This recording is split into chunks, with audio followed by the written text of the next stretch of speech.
Well, we're coming to an end on this little project.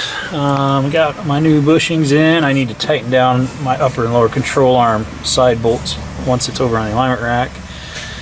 I put 4 1/8" shims in the back and 2 1/8" shims in the front on both sides just to make it square.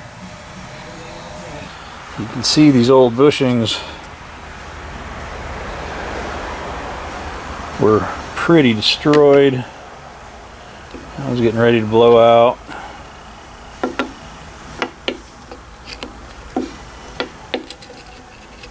That one was splitting. That's a lower rear.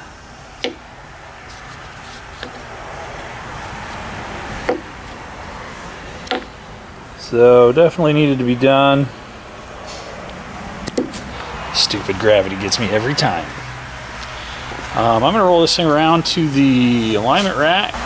We'll do an initial compensation. We'll set the toe. We'll do a second compensation to make sure our compensation is accurate, because these aligners do not like radical toe change when you're doing your initial setup. So when you do a whole bunch of suspension work like I did in this case, you want to do a comp right after setting your toe, and it just makes for a better alignment. I did already align this. I decided to see what kind of numbers we could get out of it, and then go back and see what the change is. So now our control arm bushings are all excellent. Front and rear bushings and the upper and lower control arms are all brand new. It takes about 4 or 5 hours to do that, depending on if you have seized bolts or not. I was lucky and all the bolts came out of the lower control arms in this one, so no major malfunctions there. Let me get this thing rolled around, we'll get moving on this.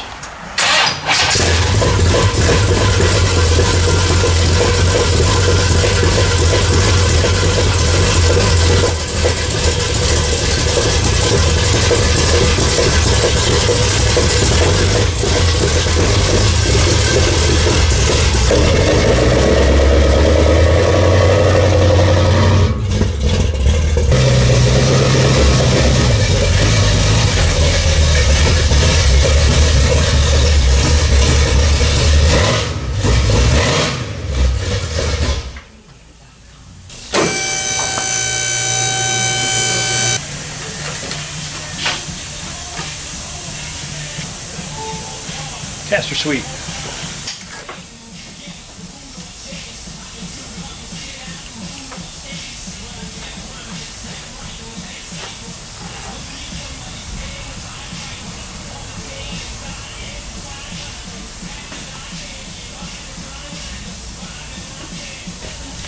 Our toe's not bad.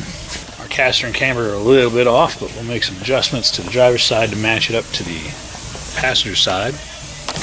-0.9, -2.2, sorry, +2.2. I'll probably bump that up to 2.5. So I'll take probably a half shim out of the front, which will move my ball joints back and out, so it'll reduce my camber a little bit. It will increase my caster. Over here, clearly the chassis is welded a little funny, and that's not surprising. Sometimes the risers that hold the upper control arms are welded in with, you know, Friday after lunch beers at the assembly line. So we'll take probably 2 full shims out of the back and 1 out of the front. We'll see where that gets us. So let me sling some shims. We'll get this thing moving in the right direction. That's a sexy nose. I like it.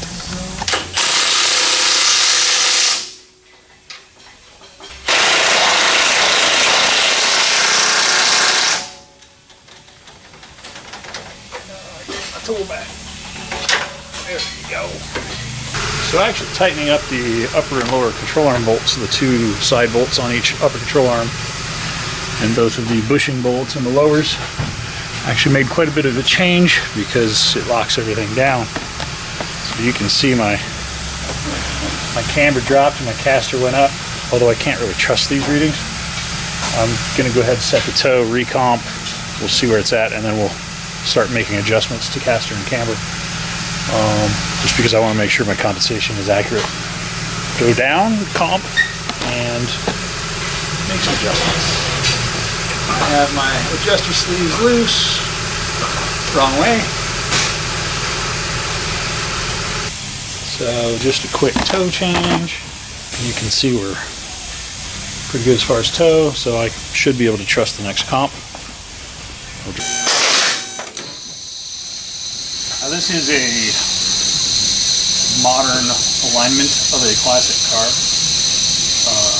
A classic alignment, or a classic car alignment, would just be setting it up to the alignment specs that are in the car. With modern equipment, modern suspension geometry, modern radial tires, it's kind of important that we improve the alignment over what is recommended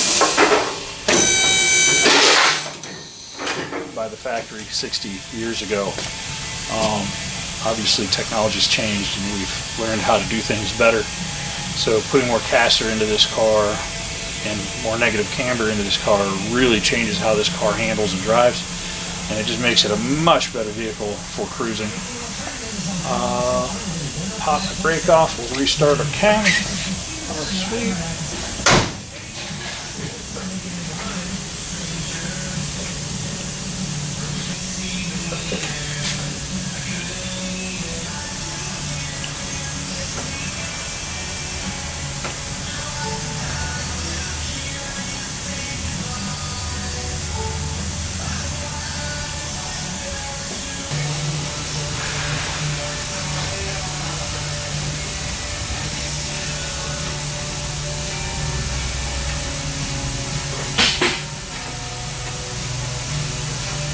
We'll start with that.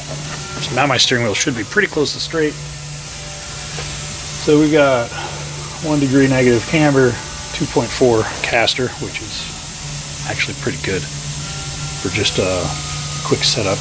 I'm going to take this one, I'm going to reduce my caster, I'm going to reduce my camber, and try and match it up to this side.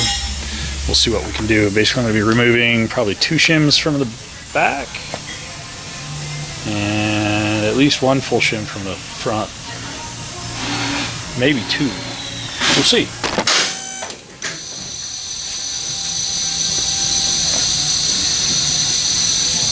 And yes, I know I have it in the computer's 67 to 69 Camaro. It doesn't matter. They're Camaro, Pontiac, Firebird. I guess it's just those 2 are the F bodies for the first gen. I remember there being a Buick or Olds version until the X body came out in 70. What am I doing? Caster cam.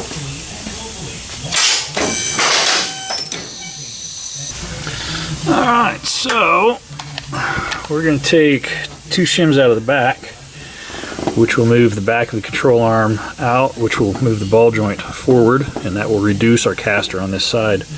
We're going to pull 1 full shim out of the front, which will move the control arm out, taking our camber more positive. I'll do that real quick, and then we will re-sweep the caster and look at what our readings are at and see what kind of adjustments we need to do from there. It's just undoing the 2 bolts with the weight on the vehicle, on the tires. As you loosen the bolts, the control arm pushes in with the weight of the car, and you pull your shims out, tighten it back up, and repeat until you get it to the specifications you want to see. Alright, so I pulled 1 shim from the front, 2 from the back. It's a substantial amount of change. So I'll go ahead and sweep caster to verify what I have there. And then we will make the toe adjustments, double check stuff, see where we're at, and probably have to do 1 or 2 more shim changes until we get it exactly where we want it to be. But that's why these alignments take a little bit longer than the newer stuff. And if I hadn't have done the control arm bushings, it probably would have been horrible. Looks like a pretty good amount of change. Let's sweep caster just to see. My toe should be reading differently than that. So I didn't make any changes to the passenger side. Ouch.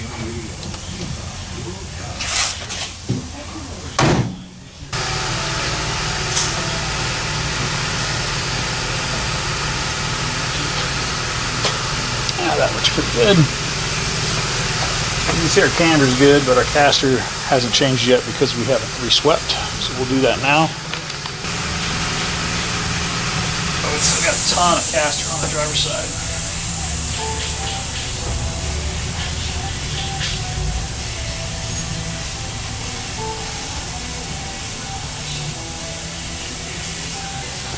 It still has 5 degrees, so we're going to take probably both shims out of the back and add one to the front, because as I take shims out of the back to reduce caster, pushing my ball joint forward, it's also moving the control arm out. So I'm going to need to take the front in a little bit.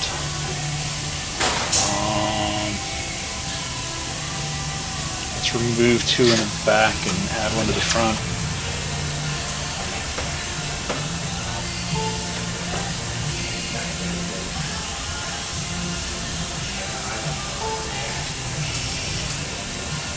That's closer.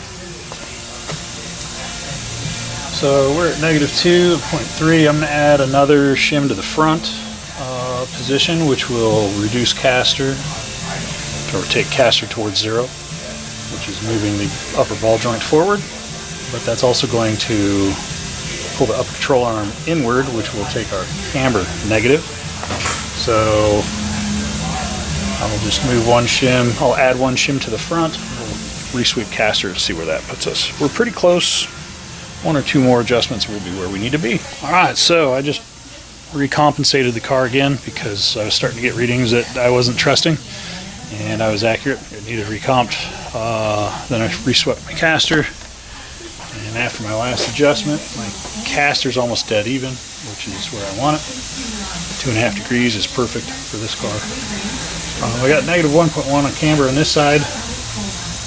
At this point, so I'm going to add a shim to both positions on the driver's side, which will only adjust camber.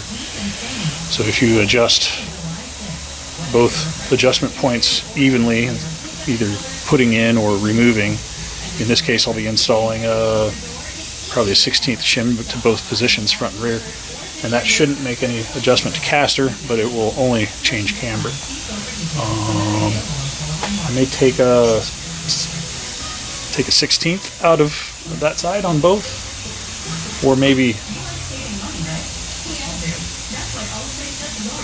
just take a 1/16 out of the front, which will actually increase my caster a smidge and take my camber down a smidge. So probably do that too. So let me make those adjustments and we'll see if we can get our camber squared up. Alright, well, we finally made headway. It's getting hot. It's going to be really hot next week. It's supposed to be raining today, but it hasn't started yet. So -5, -7, we're within a 1/2 degree, we're fine there. 2.5, 2.6, within a 1/2 degree, we're fine there. My toe's negligible, I gotta give it a touch of toe in, lock down my tie rod ends. We'll comp it one more time, make sure the results are repeatable. And that alignment is done. It's in the books. A couple hours worth of slinging shims and making it work. But that's really the only way you can do these old cars. That's why I charge by the hour to do these. Usually they're out the door within 2 hours. Custom alignments, lowered, lifted, that type of stuff, we do a 2-hour alignment because we don't know what we're going to be getting into as far as what they need for adjustments. But the modern alignment of old classic cars is completely different than just aligning a classic car to the classic car specifications. You want way more caster, way more negative camber. Oftentimes you're going to be updating the control arms, so that actually makes it even better. But yeah, we came a long way with this. It's still got some pretty good play in the steering gear itself, but everything else is locked down, and we'll talk to him about doing an upgraded steering gear. We've done a lot in this round, so we may do that at a later date, because you can't do it all at once. Sometimes you got to space it out a little bit. Your pocketbook thanks you when you do that. Well, let me lock this thing down and we will take it out for a drive. Well, everything's locked down. Looking pretty good. Trans doesn't have any leaks yet. It's a 200R, so it's going to leak at some point. Look pretty good. Just over 1/2 degree negative camber, 2.3 caster, A little bit of toe in for stability. This thing's gonna drive really nice. Very happy with it. I'm gonna take it for a spin down the road. Check my steering wheel. And we'll keep moving on. We might actually be able to deliver this car today, especially since it hasn't started raining yet. That'd be nice.